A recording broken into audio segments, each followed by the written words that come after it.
개성을 가지고 있으므로 가능하면 노인 자신의 복리에 영향을 미치는 어떠한 결정도 노인 자신의 선택으로 이루어지도록 해야 된다. 뭐 복지관을 갔어요. 문화센터를 갔는데 나는 뭐 이거 별로 선택하고 싶지 않은데 옆에 사람이 뭐 센터장이 아우 어르신 이거 하세요. 이거 맞으실 것 같아요. 난 맞지 않아. 누구 기준이야? 그 센터장 기준이잖아. 그죠? 이건 내 스스로 기준을 선택할 수 있게 만들어줘야 되는 거를 우리가 자기 결정의 존중이라 그래요. 특히 나이 드신 분들이 굉장히 강해집니다. 자기 고집이 굉장히 강해져요. 그 다음에 네 번째 권리와 책임의 원칙. 88페이지 중간쯤에 좀 밑에 보면 세 가지가 있습니다.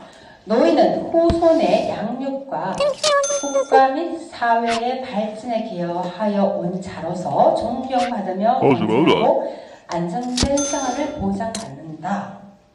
노인은 노년에 따라 적당히 일에 봉사하고 사회적 활동에 참여할 기회를 보장받는다. 노인은 노령에 따르는 심신 변화를 자각하여 항상 심신의 건강을 유지하고 그 지식과 경험을 활용하여 사회 발전에 기여하도록 노력하여야 한다. 이건 노인 권리에 들어가 있습니다. 노인 헌장 권리에. 자, 이렇게 네 번째, 단 다섯 번째. 보편적 선별성 원칙이라는 게 있어요. 자, 선별적 프로그램이 있고 보편적 프로그램이 있어요. 요거는 그렇게 중요하지 않습니다. 자, 어떤 프로그램을 내가 선택할 수 있다는 거에 대한 거고 보편적인 거는 누구나 다 들어갈 수 있다는 거니까 그렇게 중요하지 않고요. 다음 개별적 기능의 원칙 여섯 번째. 노인은 개별성이나 주체성을 인정하는 데서 비롯되는 원칙이다. 자, 문제를 가진 노인 스스로가 자발적으로 문제를 해결하도록 도움을 줘야 된다. 자, 이 내용 뭔가 하면은 나 혼자 할 수 있어요. 근데 자식들이 아빠는 이거 못해. 내가 해줘야 돼. 아빠 저것도 못해. 엄마는 이것도 못해. 저것도 못해. 내가 해줄게. 우리 애기한테 하듯이. 그러면 안 되잖아요. 그죠? 스스로 선택할 수 있는 권리를 줘야 된다. 이게 근본적 기능의 원칙이라고 생각해요. 자, 일곱 번째 90페이지.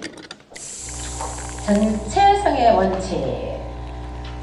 자, 노인의 신체적, 정서적, 지적, 사회적, 심리적, 영적 제 측면에 총체로 인정해야 하며 어느 한쪽 측면만을 강조하여 원조하는 것은 바람직하지 못하다. 말하는 대로 노화가 한 군데만 오는 게 아니죠. 노화가 소연이 고마워. 반응해줘서. 자, 노화가 우리 오면 어디 와요? 다 오잖아요. 머리끝부터 발끝까지 다 와요. 근데 한 군데만 인정하는 노화가 아니고 전체성을 가진 노화를 인정하고 받아들여야 된다. 그 다음에 전문성의 원칙. 자, 노인복지사업은 전문적 기술과 기술을 기반하여 실시되어야 한다. 아까 이거 설명했습니다. 위상기술 설명하면서 얘기했듯이 이런 전문성이 있는 사람들한테는 그 전문성을 인정받을 수 있도록 또 그런 원칙을 가지면서 경제적으로도 좀 보장받을 수 있도록 지원해주는 역할을 해주면 좋다. 다음 아홉 번째 마지막. 자, 노인의 필요적 욕구가 반영이 되어야 한다. 자, 연령에 관계없이 개개인이 동질적인 사람이 아닌 것과 같이 노인도 시대에 따라서 각각 다르게 이해되어야 된다. 자, 오늘의 노인과 내일의 노인이 같지 않다. 이게 무슨 말인지 이해되십니까? 자, 지금 예를 들어 내가 이제 한 70이 됐어요. 자, 나 오늘의 노인이야. 여러분들이 내일의 노인이에요. 여러분들 70 됐을 때 나와 똑같이 70의 같은 모습일 수 있을까? 훨씬 생각의 주체성도 다르고 행동, 사회적 기반, 환경적인 요인 모든 것들이 다 다르다는 얘기예요. 그래서 오늘의 노인과 내일의 노인이 다르다는 것을 존중해 줘야 한다. 이렇게 9가지 노인복지 사업의 원칙이 있어요. 자, 제가 만약에 시험을 문제 낸다면은 노인복지 사업의 원칙 9가지 중 아닌 것은 해설 때 요 9가지 일단 요건 알아야 되겠죠? 키워드는 알아야 되겠죠? 키워드 중에서 내가 다른 문제를 하나 1, 2, 3, 4번 했을 때 대신에 오지 산다형을 안 할 거예요. 여러분 힘드니까 다 산다형을 할게요. 자, 여기서 아닌 것만 찾으면 돼요. 쉽죠? 예. 자, 한 문제. 내가 총 몇 문제를 드렸죠? 지금 오늘 3장까지 하면서 내가 1장에서도 한 문제 드렸고 2장에서도 한 문제 드렸고 3장에서 기억나요? 자, 넘어가겠습니다.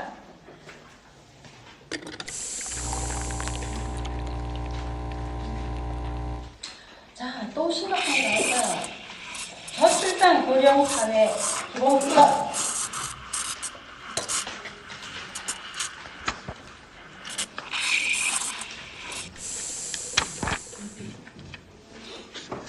지금 2020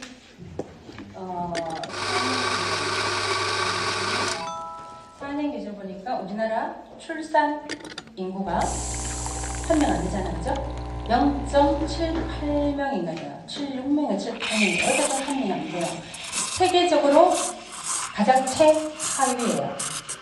굉장히 심각합니다. 이게 가장 큰 문제가 우리 뭐라고 생각할까요?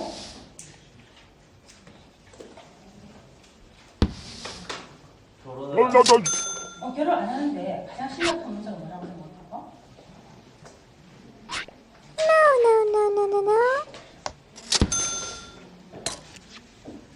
일단은 안 하니까 애가 안 생기죠. 근데 결혼했어요.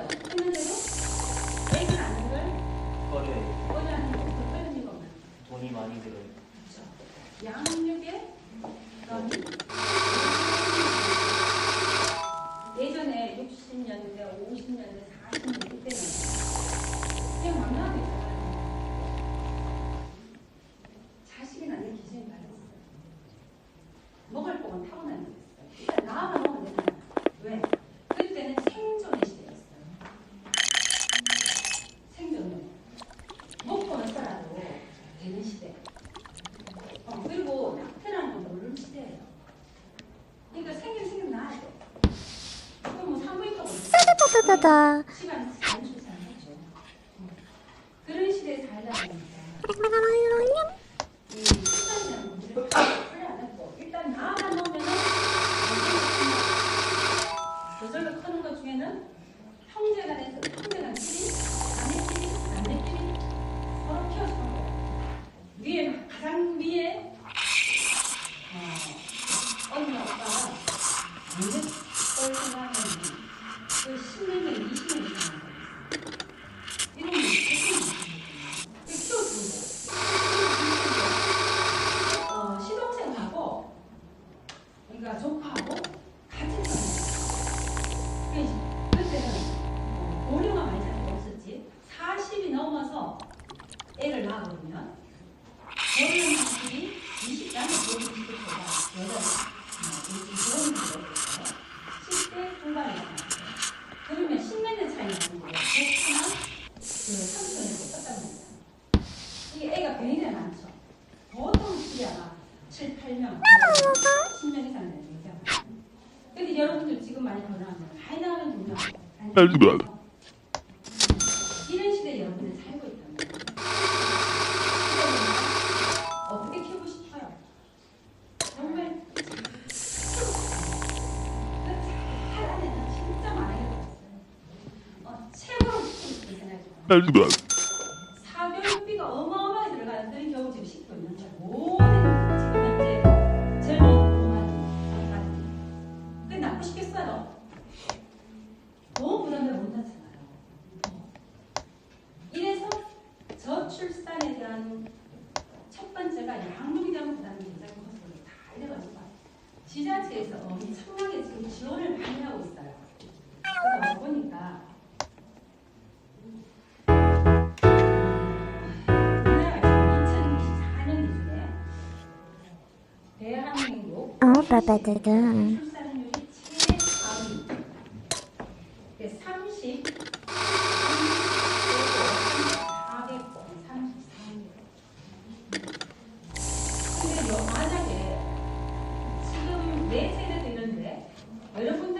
44 정도 나이에 됐을 때 일단 대한민국 국민들 수가 너무 어마어마하죠.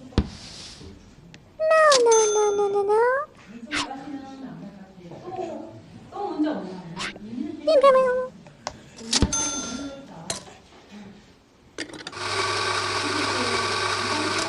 우리나라에서 이 자원이 인적 자원인데 살기가 너무 힘들다. 이 인적 자원 해외에 빼돌리는 거예요. 해외에서 정말 저 정도의 기술력을 시국 준다. 우리는 한 50억 주고 대신에 핵심적인 못가지고 전체 분야를 막 다변화시켜놔가지고 네 분야만 갖고 오느라 해도 있잖아. 그만큼 분야만. 근데 저기보다 안 됐어요? 그러니까 외국은 안 그래. 인적사항이 버리는 거야. 또 수십 년 더 개발하는 거. 연구하는 거. 이런 실습을. 그러니까 해외 인구. 그리고 출산 안 해. 결혼 안 해. 뭐 살기 힘든 거. 혼자 있는 거. 뭐야. 방송도 좀 안 해. 이러다 보면요. 인구가 한 3천을 줄잖아. 지금 5,100만 명이 넘거든요. 근데 지금 3,500만 명 안 돼요. 근데 북한은 인구가 더 넓지 않아요. 그것도 좀 어렵다. 근데 우리는 머지않은 상황이 3만 명 선에 그냥 인구가 많지 않아요. 북한은 거기 고령이니까 2천만 명이 되는 거예요. 그 영국들은 내가 태어나면서 내 자식들 다 내가 한 명 부양을 해야 돼. 그런 시대에 지금 앞으로 살아가지 않을까 걱정이 되는 거야. 그럼 여러분들 어깨에 인당 2명씩 가나요? 지금 내 이 심각한 얘기를 안 듣더라고요.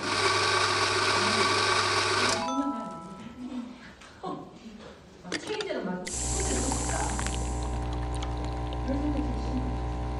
대한민국이라는 나라 자체가 진짜 존재하지 않는 힘든 나라가 이 인구의 정말 젊은이 거기다가 이제 이 사람들 진짜 외국을 조절하고 이러다 보면 진짜 할 생각이 생각하는 거야.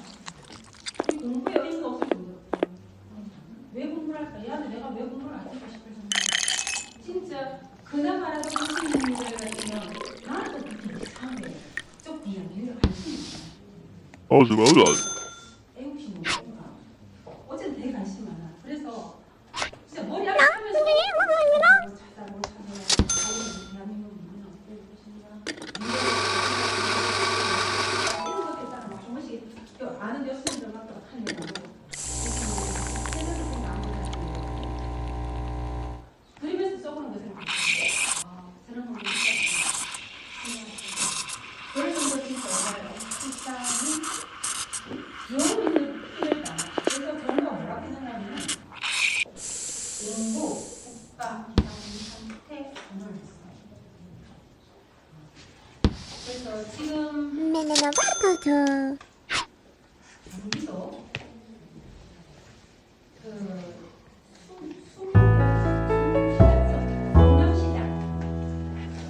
지금 우리나라에서 가장 출산 관련된 지원 정책이 잘 되는 도시 성남시예요. 무슨 시장인데 여성 시장이에요. 그 시장님이 청년 좀 애기 때문에 이걸 참 보고 들렸거든요. 같이 마냥 막걸리 한다는 거. 그리고 외국처럼 부부 출산 지금은 이제 남자가 그만 못하거든. 아빠가 엄마가 평생 사랑하고 있는 그런 정책 쓰고 있거든요. 성남시는 부부 공동 육아 정책을 쓰고 있어요. 그것도 3년이나. 그럼 일단은 기업하고 연계가 돼가지고 기업에도 타격을 좀 않고 할 수 있는 그런 제도를 쓰는 거예요. 그래서 참 잘하고 있다. 나는 아마 이게 지금 현재 우리도 지금 비상컨센 지금 좀 대행하고 하고 있잖아요. 하고 있다 보니까 대통령이 중요하신 게 뭐라도 하여간 국민들이 자기 성찰을 해서 나는 결혼도 부부금을 안고 있으면 좋겠고 국민의 사명감을 가지고 최소한 2명은 그래서 국민 정책에 맞다운 저출산을 조금 극복해 나가는 그런 기여를 여러분들이 했으면 좋겠다 하는 바람을 가져봅니다. 그래서 내가 문제 알려줬어요. 여러분들 아시죠? 문제 한 문제 알려줬잖아요. 저출산 정책 회복에 도움 주시기 바랍니다. 자,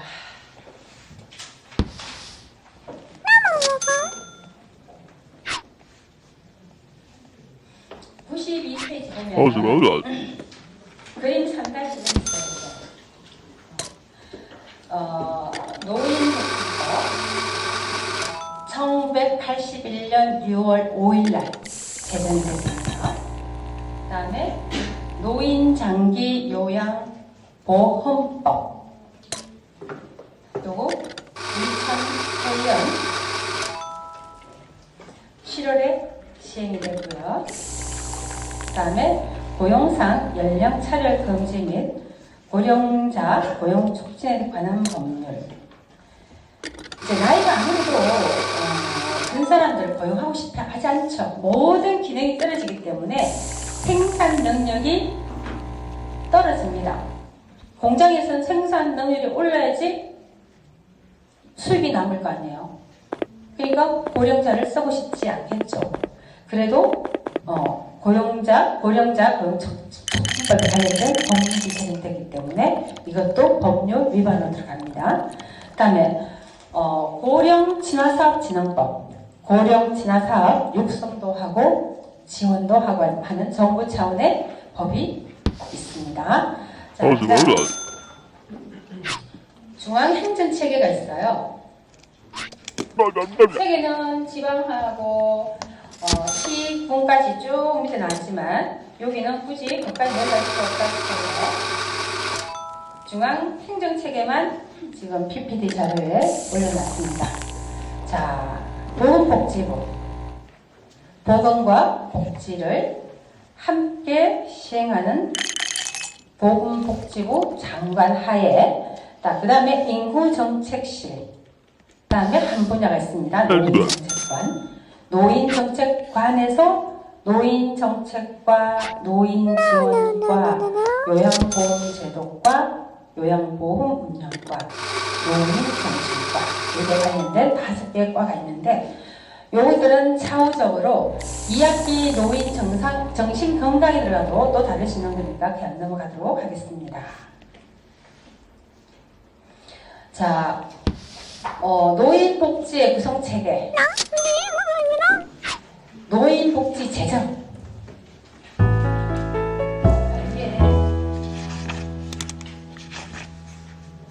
엄청나게 지금 많아요. 왜? 노인 인구가 지금 저희 20%를 넘었잖아요. 그죠? 그러다 보니까 이 노인복지 비용을 줄일 수 있는 방법이 없어요. 단지 진짜 법을 바꾸고 싶다면 가능한 게 노인 나이를 헌법상의 65세에서 최소한 70세로는 바꿔도 5년의 개입이잖아요. 이 5년 동안 지원하는 돈만 해도 이게 어마어마합니다. 자, 사회복지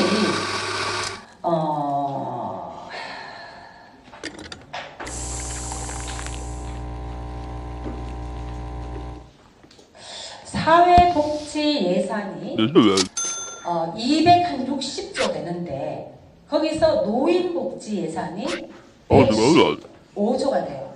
그게 50%예요. 이게 말이 그렇지. 이 많은 돈을 일단 헌법상의 노인 인구 나이 5년만 뒤로 놓쳐도 1년에 61초씩 세금이 줄어든다고 그래요. 어마어마하잖아요. 그리고 연금도 마찬가지예요. 연금도 사실은 65세부터 노령연금을 주면은 70으로 바꾼다. 지금 1000만 명 시대에 1000만 명을 5년간 노령연금을 받는다고 생각하면 이것도 어마어마하게 예산이 줄어들겠죠. 일단 재정상 굉장히 좀 건전해질 것 같은데 이 노인 연령의 법을 바꿀 수 있을지 그거는 사실 의문입니다.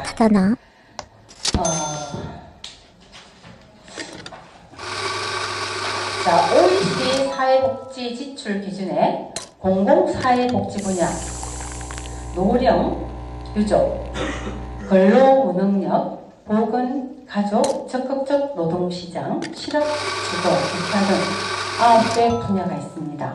이 분야에 노인의 복지 재정이 다 투입된다. 우리나라의 GDP 대비 공공사회복지 지출은 OECD 평균에 비해서 낮으나 연평균 증가율은 증가하는 추세다. 2045년도에 23.5%, 50년도에 25.4%, 60년도에 27.6% 증가할 것으로 추계한다. 이게 참 어마어마한 겁니다. 부분별 지축을 보면은 보건, 노령, 실업, 근무 능력. 자, 보건 어쩔 수 없어요. 나이가 신체만 늙어가니까 심리, 정신적 같이 늙어가죠. 그러면은 어르비가 증가할 수밖에 없죠. 어르비 속에 보건 분야는 굉장히 광범위합니다. 이게 늘어나니까 이 재정이 늘 부족할 수밖에 없습니다. 진짜 저소득층 같은 경우는 약값 100원만 내면요 진료도 받고 약도 주고 이런 나라 없습니다. 그럴 정도로 우리나라가 의료 보건 분야에는 굉장히 노인들한테 지원하는 게 많습니다. 자, 우리나라 자, 4대 보험, 노인, 장기, 요양보험까지 5대 보험이죠. 세율이 그때 얘기했나? 우리나라 4대 보험 뭐 있어요? 첫 번째? 국민연금. 국민연금. 여러분들이 지금 학생이지만 여러분들이 근로를 해서 적절한 임금, 급여를 받았을 때 정부가 추징을 해요. 그냥 강제 추징이죠. 4대 보험을 무조건 추징을 합니다. 그 중에서 첫 번째 국민연금. 이거는 사업주가 50% 내고 내가 개인이 50% 내서 내가 만 60, 지금 기준으로 봤을 때 만 63세가 되면 국민연금을 받을 수 있습니다. 내가 낸 만큼. 그 다음에 건강보험, 국민건강보험. 이거 뭔지 아시죠? 지금 우리 병원 가면은 건강보험 어떤 아버지 밑에 소속돼가 다 받을 수 있죠? 그 다음에 산재보험. 이 산재보험이 굉장히 예민한 게 이것도 여러분들하고 회장은 안 되지만은 여러분들이 취업을 했을 경우에 회사에 들어가서 아니면 사무실에서 어떤 경로든 내가 거기서 떨어져서 어지러워서 떨어졌는데 옆에 테이블에 뭐를 찧었어요? 그러면은 이거 산재보험 받을 수 있을까요? 100% 받을 수 있어요. 일단 병원 가서 정확한 진단이 나와서 그 다음에 진단 가지고 몇 주 가치를 받을 것인지 그게 나오면은 산재보험에 신청을 한다든지 하면 이게 산재보험 내가 냈기 때문에 보장을 받을 수 있다. 그 다음에 고용보험이 있어요. 자, 회사 다녔어요. 다녔는데 회사가 물론 회사가 좀 어려워요. 회사가 어려워서 여러분들을 권고사직을 했어요. 혹시 여러분들하고 같이 있고 싶은데 회사 자금 사정상 여러분들과 떨어져야 되겠다. 퇴직을 해야 되겠다. 이 권고사직했을 경우에 우리가 그동안 낸 고용보험 공단이 있습니다. 그거 가서 내가 이러한 사유로 인해 가지고 회사에 퇴직을 했는데 내가 재취업할 때까지 실업급여를 주세요 라고 얘기하면 실업급여를 줍니다. 그게 고용보험이에요. 왜? 내가 냈기 때문에 이거를 보장받을 수 있는 우리나라 4대 보험. 그 안에 노인 장기 요양 보험이라는 게 있는데 이것도 만 65세 이상일 경우는 무조건 장기 요양 보험의 혜택을 받을 수 있는데 이 외에 받을 수 있는 사람이 누군가 하면 예를 들어가지고 젊은 사람이에요. 받을 수 있어요. 장기 요양을 원하는 사람, 장기 요양을 받을 수밖에 없는 상태인 사람.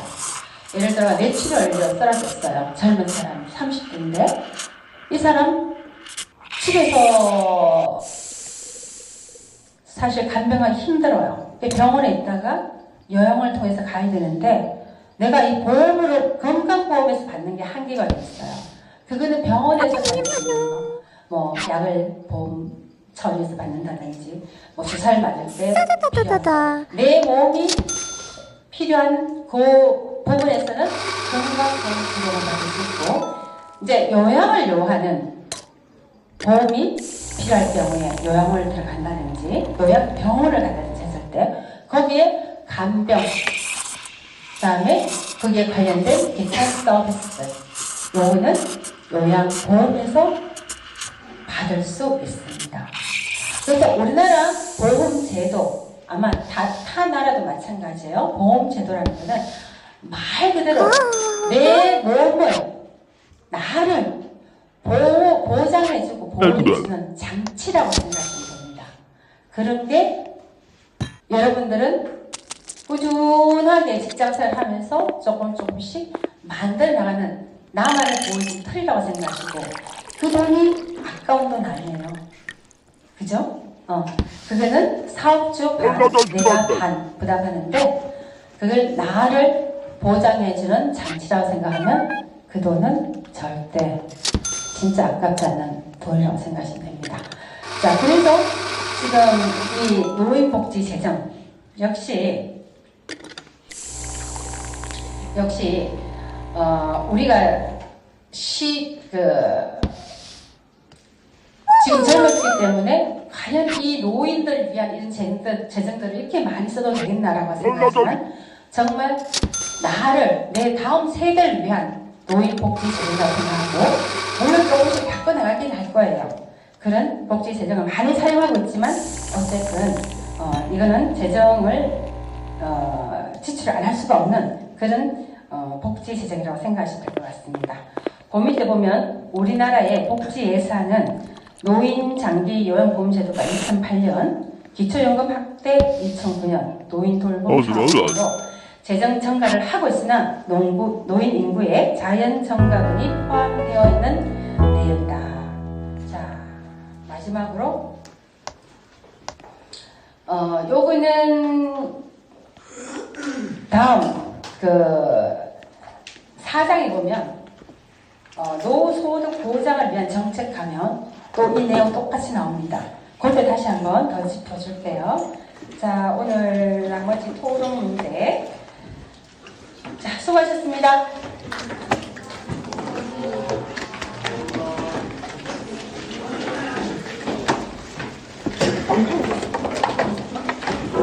Oh, no, no.